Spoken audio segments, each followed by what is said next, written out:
दोस्तों, इस समय दुनिया के सबसे खतरनाक इलाकों में से एक मिडल ईस्ट फिर से आग में जल रहा है।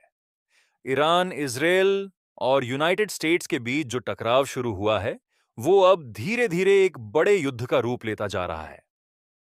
और सबसे बड़ी खबर यह है कि डोनाल्ड ट्रंप इस पूरे मामले में पाकिस्तान की मदद ले सकते हैं। लेकिन सवाल यह है, आखिर ये युद्ध शुरू कैसे हुआ? इसमें पाकिस्तान क्यों आया बीच में? और क्या ये थर्ड वर्ल्ड वॉर की शुरुआत हो सकती है?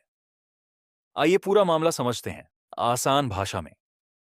युद्ध की शुरुआत कैसे हुई? 28 फरवरी 2026 को अमेरिका और इजराइल ने मिलकर ईरान पर बड़े स्तर पर एयर स्ट्राइक किए। इन हमलों में ईरान के कई सैन्य ठिकानों को निशाना बनाया गया। इसके जवाब में ईरान ने भी चुप नहीं बैठा। उसने मिसाइल और ड्रोन से इजराइल और अमेरिकी ठिकानों पर हमला किया।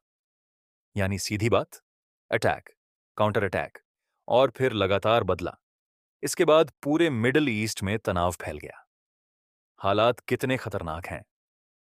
रिपोर्ट्स के अनुसार अमेरिका और इजराइल ने बहुत तेजी से हमले किए, जो हाल के सालों में सबसे तेज सैन्य अभियान माना जा रहा है। मिसाइल हमले, ड्रोन अटैक, एयर स्ट्राइक और तेल सप्लाई पर असर। यहां तक कि ईरान ने दुनिया के सबसे महत्वपूर्ण तेल रास्ते, स्ट्रेट ऑफ हॉर्मुज, को भी प्रभावित किया, जिससे पूरी दुनिया की अर्थव्यवस्था पर असर पड़ा। पाकिस्तान की एंट्री क्यों हुई? अब सबसे बड़ा सवाल, पाकिस्तान इसमें क्यों आया? असल में जब हालात ज्यादा बिगड़ गए, तो बातचीत शुरू करने के लिए एक न्यूट्रल मीडिएटर की जरूरत पड़ी। और यहां पर सामने आया नाम पाकिस्तान। पाकिस्तान ने अमेरिका और ईरान के बीच बातचीत करवाने की कोशिश की, दोनों देशों के नेताओं के बीच संपर्क बनाए और सीज फायर, युद्ध विराम कराने में भूमिका निभाई। रिपोर्ट्स के मुताबिक इस्लामाबाद में बातचीत भी हुई, लेकिन अभी तक कोई पक्का समझौता नहीं हुआ। ट्रंप क्या कर रहे हैं? अब बात करते हैं डोनाल्ड ट्रंप की। हाल ही में उन्होंने कुछ बड़े फैसले लिए। लेबनान में 10 दिन का सीज फायर घोषित किया, इजरायल और ईरान के बीच शांति की कोशिश। पाकिस्तान के जरिए बातचीत आगे बढ़ाना। रिपोर्ट के अनुसार ट्रंप ने कहा कि बातचीत एक्सेलेंट रही है और आगे बड़ा समझौता हो सकता है। लेकिन सच यह है कि जमीन पर अभी भी हमले हो रहे हैं, भरोसा अभी भी नहीं बना है और स्थिति बहुत फ्रैजाइल है। क्या ट्रंप पाकिस्तान जाएंगे? अब सबसे ट्रेंडिंग सवाल, क्या ट्रंप खुद पाकिस्तान जाएंगे?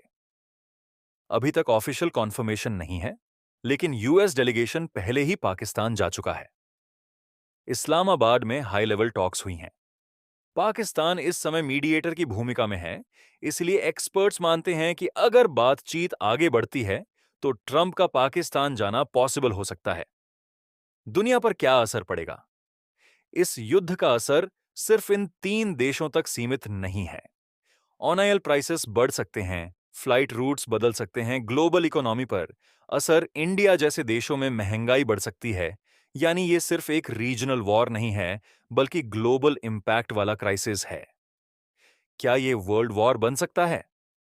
अब सबसे बड़ा डर, क्या ये थर्ड वर्ल्ड वॉर बन सकता है? सच ये है, अभी ये रीजनल कॉन्फ्लिक्ट है, लेकिन कई देश इनडायरेक्टली जुड़े हैं। अगर नाटो या दूसरे देश सीधे शामिल हो गए, तो ये बड़ा युद्ध बन सकता है। फिलहाल दुनिया की नजरें इस पर टिकी हैं कि क्या बातचीत सफल होगी या हालात और बिगड़ेंगे। तो दोस्तों, इस समय दुनिया एक बहुत सेंसिटिव फेज में है। ईरान, इजरायल और यूनाइटेड स्टेट्स के बीच तनाव चरम पर है। पाकिस्तान शांति की कोशिश कर रहा है और डोनाल्ड ट्रंप की अगली चाल बहुत इंपॉर्टेंट होगी। अब देखना यह है कि यह कॉन्फ्लिक्ट खत्म होता है या दुनिया एक और बड़े युद्ध की तरफ बढ़ती है। अगर आपको ऐसे ही अपडेट चाहिए तो वीडियो को लाइक करो, चैनल को सब्सक्राइब करो और कमेंट में बताओ, क्या यह युद्ध रुक जाएगा या बढ़ेगा?